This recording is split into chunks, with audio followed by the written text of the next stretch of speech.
Hey everybody, this is Matt Dallas, and some of you guys know me because I do Life Around the Loop in Agritopia and Life on the Lakes in Val Vista Lakes. And what I'm trying to do today is introduce people from our local health community who can educate us and help us to do things that will improve the immune system and help us stay healthy during during this challenging time that we're going through. So today, I am with Neil Morris, and Neil runs the Regenerative Health Group in Mesa. So Neil, welcome, hello. Can you just kind of introduce yourself real quick? Tell us a little bit about who you are and what you do over there. So again, my name's Dr. Neil Morris. I am a naturopathic physician. Prior to becoming a naturopathic physician, I was a nurse. Well, I still am a nurse. I worked as a nurse for 16 years, bedside ICU, CVICU, and trauma and recovery room and endoscopy. And then I also did special procedures where I did the bone marrow biopsies for Banner for a period of time. I got into this type of medicine that I'm doing now because I was told that I needed a cervical fusion. I played college football and a lot of martial arts and stuff like that. And I knew the repercussion of having a cervical fusion would mean that I would never be able to turn my neck again because you just end up fusing the entire spine, or at least the cervical spine. And I started looking for different options, and I came upon injection therapy and regenerative injection therapy. And I did it for myself. And once I learned about it, I was like, all right, I want to learn how to do this. And this is what I want people to, be able to experience, because my only other option at the time was surgery. Got it. And tell us about your office there now. So we're a naturopathic physician office. We have about 6 physicians out of here. We do everything from women's health, pediatrics, the regenerative injections, hormones, so on and so forth. I do a lot of injection therapy, stem cell, PRP, and Prolo. But we were talking about this a little bit before the call. You can spend that money and do that injection therapy, but if you don't get your body right and get the right food in it and get your hormones right and all this type of stuff, you're kind of just throwing money, at something. You want your body to be able to heal the way it's supposed to heal and want it to be optimal. So one of the things that I do whenever I work with somebody is, it's like it's like an onion. We got layers. Yeah.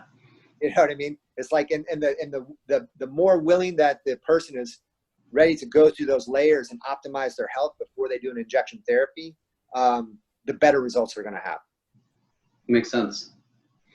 So you just mentioned some of these things, but what would you say helps separate your office from some of the other options people have for treatments that are similar or to treat similar type of cases?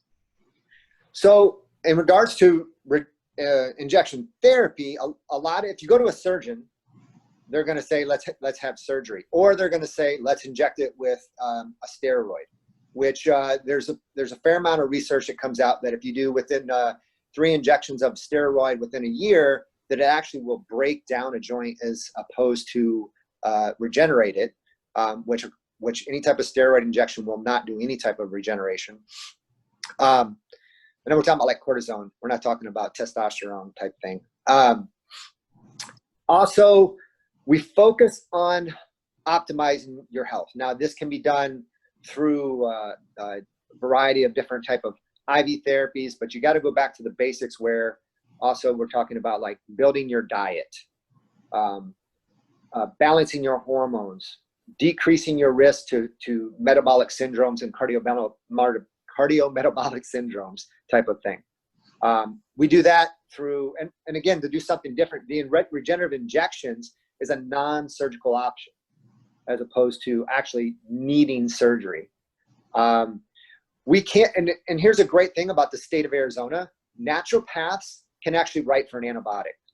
So, if for some reason you came in and you're like, hey, and mainly you think about kids like strep throat or something like that. Hey, we can do a rapid strep test. Okay, they have strep throat. There's two options. You can go straight to the antibiotic, which research shows is probably the best option. Or if you want to, for the next 24 hours, these a couple other options that you can do that are a little bit more natural. But if you're going to use antibiotic, you have to be ready to understand that you're going to have to build back your microbiome, because when an antibiotic comes in, it takes out a whole scope of things.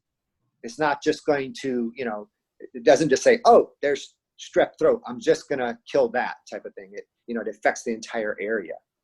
Gotcha. And is that why when somebody's taking an antibiotic, they're supposed to take probiotics? Right. So, and the thing about it is probiotic is basically just a bacteria that doesn't hurt you.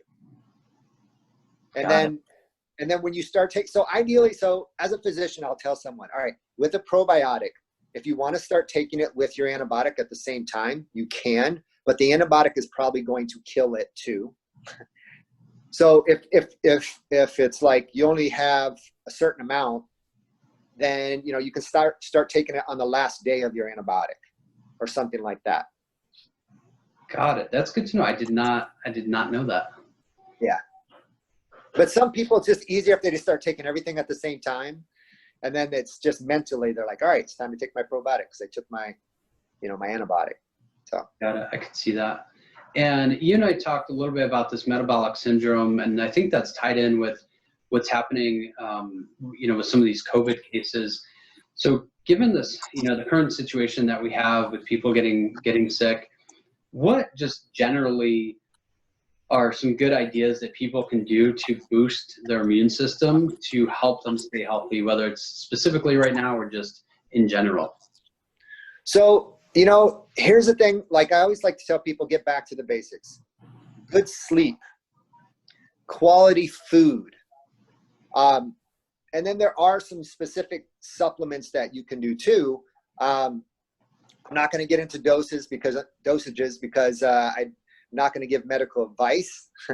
But, like vitamin C is a very easily attainable supplement that people can take that's readily available. I know for a moment there, it was you couldn't find it, but vitamin C is a great supplement that helps bacterial and viral infections. Vitamin D, which is one of my favorite supplements, is a great supplement. The only thing about vitamin D though is that it is fat soluble. So if you're going to take large doses, you're definitely going to want to get a lab value of it because you can get too much vitamin D. So it's interesting. I don't know if you follow Joe Rogan at all, but I watched a interview that he did with a woman who's a doctor, and they were talking about this vitamin D, and I take 5,000 IUs a day. Is that good, bad? What's the range on that? So, without I would tell you, okay, but like healthy range recommended maybe. So generally, depending on where your lab value's at, I would have somebody, this is, by the way, I'm not telling anyone to take this dosage or anything like that. It's a little medical disclaimer. Okay, this is not medical. Right, it's not medical advice. Generally, the range that I have people is anywhere from 2,000 to 10,000. Got it. Okay, so I'm within range, I guess. Right, and the question is though, is where are you at right now with your vitamin D? I don't know. Because the lab reference range is roughly 30 to 100. And each lab has a little bit different scale, but it's roughly 30 to 100. I think if you're less than 40, you're still low. I like to see people around the 60 range. And so how do they figure that out? How do they figure out the reference range? We got to think about where they are. Oh, well, it's basically like the FDA and all that kind of stuff. They sit around and basically they test a bunch of different people. And this is like this with all, if we think about our lab ranges, it's all based off of research that's done over either college age kids or really, really sick people. Because that's who, the college age kids, they pay them money and they come in and they do tests on them. And they're like, yeah, I need a couple bucks. Or the sick people is who they're already drawing labs on. They're like saying, hey, can we, check this? We're running an experiment. We'll waive cost of XYZ type of thing. That's in general. So our lab range is really, really, really wide on that. Same thing with testosterone. It's really, really, really wide. So that's why I kind of like that mid-upper range for it. But here's the risk, is if your vitamin D is, let's say it's 120, and then your body is in an inflammatory state, you could potentially cause hardening of your vessels. So high blood pressure and stuff like that. Because the vitamin D will, because it's in your bloodstream, because I'm checking your bloodstream, it will pull calcium to it. And if it's available to deposit in your vessels, it could. That's why I like to know where it's at. And that's why I also will tell people, like, listen, if you want to do some vitamin D, it's better to do it if you're not going to check your labs, it's better to do it on a low level. But the thing about it is, if you're taking a low vitamin D and your vitamin D, let's say, is 28, and you're taking like 1 to 2,000, are you actually doing anything? You know, you might just be, you were like 28, now you're like 32. You know what I mean? So it's like, so go ahead. I was going to say, so it's a blood test to determine this. Is that something you guys do out of your office or not do out of your office? Absolutely. We absolutely do it. And in fact, speaking about vitamin D, it is, if we were to discover vitamin D today, we wouldn't call it vitamin D. We'd probably call it hormone D, or, you know, something else, because it actually behaves more like a hormone than like a vitamin. And it really holds hands with a lot of other hormones and is synergistic. And like a big one is progesterone. So when we check hormones, we also check vitamin D, because as we bring up your vitamin D, we'll see your hormones actually optimize. And that's, it's a big thing. And then also, kind of side note, because we were talking about COVID, is vitamin D actually is, it prevents viral replications in 4 different areas. I won't go into it because we're talking like NF kappa B and all this kind of stuff, you know, but it's not directed towards COVID. It's directed towards viral replication. So it's not no treatment, you know what I mean? There's no cure, nothing like that, but it does something that it optimizes your health. Got it. Anything else? So obviously sleep is so important, right? We always say that, but it's really so true. Quality diet, quality food, vitamin C, vitamin D. Do you, out of your office, do you help people with their diet, make recommendations, help them navigate that?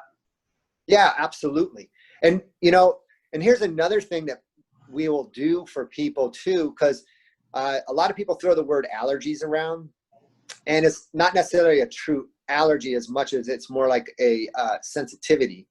And we'll do, when people have a lot of problems with diets, we'll do an IgA sensitivity panel, and we'll look at foods that actually could be causing them issues. And that one of the things that's kind of unfortunate is literally, like, eggs will come back for somebody as one of them, and they're like, I love eggs. I'm like, all right, well, it doesn't mean that eggs are gone forever, but we have to take them out of your diet for a period of time, heal your gut, and then reintroduce it later and see if your body is still okay with it.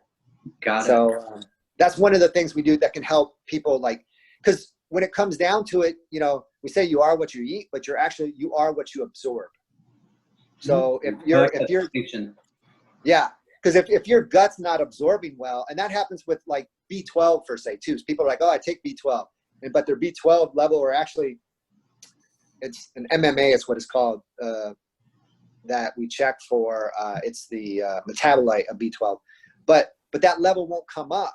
But that means that they're not absorbing it and they're not able to metabolize it because of some dysfunction in their body.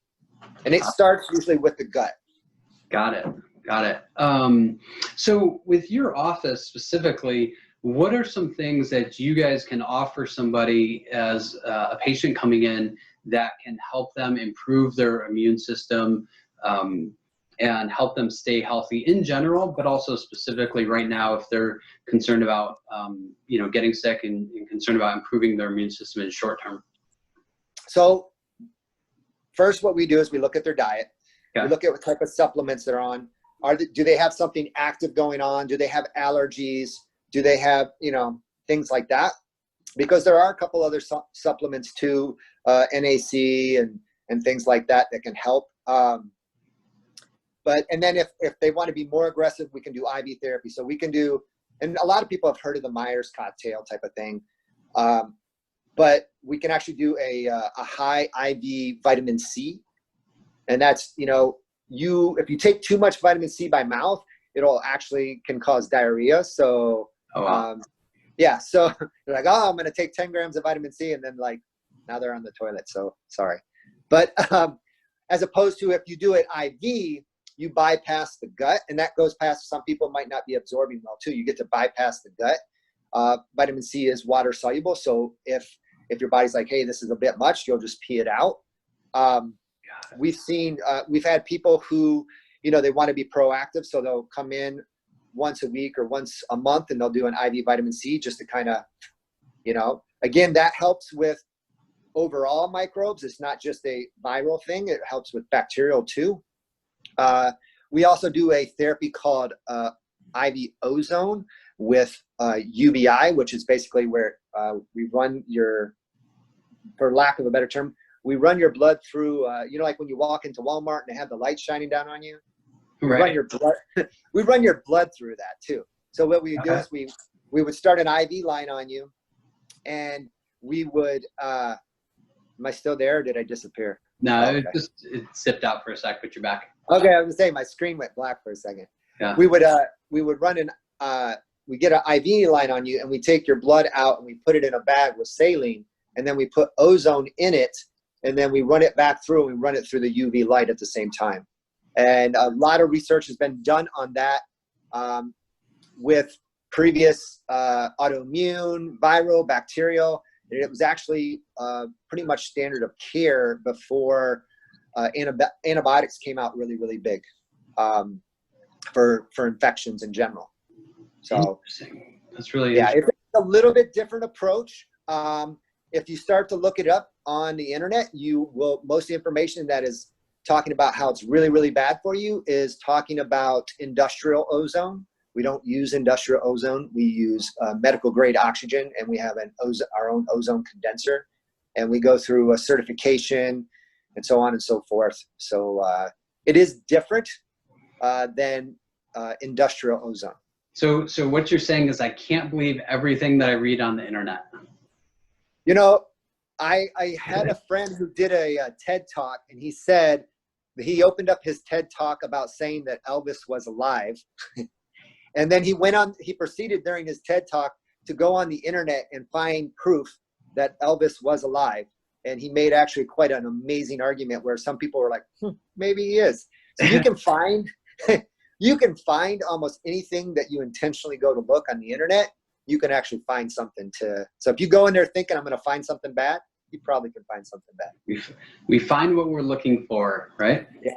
Yep. This is great. I appreciate it. I know we talked a little bit beforehand about some of the stuff, but this has been really eye-opening for me personally, and I think it's going to be really great for a lot of other people to hear from you, even in the small snippet that we just recorded here. And I appreciate it. So thank you very much for sharing some of that. When we share this video, we will share your contact information, but while we're on the video, can you just mention the best, like where your office is and the best way to find you, whether it's a phone number or to find you online? So our email or our website, which is being updated, it looks okay, but it's being updated right now, is rhg.health. And then our phone number is area code 855-347-3543. And I'm Dr. Neil Morris. We have also people here that do, like I said, we have the family health, again, taking more of a naturopathic approach instead of jumping straight towards, cut and antibiotics type of thing. Sometimes antibiotics are needed, sometimes not. Got it. And I appreciate that. And I appreciate that approach that's used to help your patients. So thank you very much, Dr. Neil Morris. I appreciate the time today. And we're going to be sharing this with people, and then hopefully they can reach out to you and see if you can help them out as well. Absolutely. So thank you very much. Thank you so much for your time. Thank you. Yep. I'll see you later.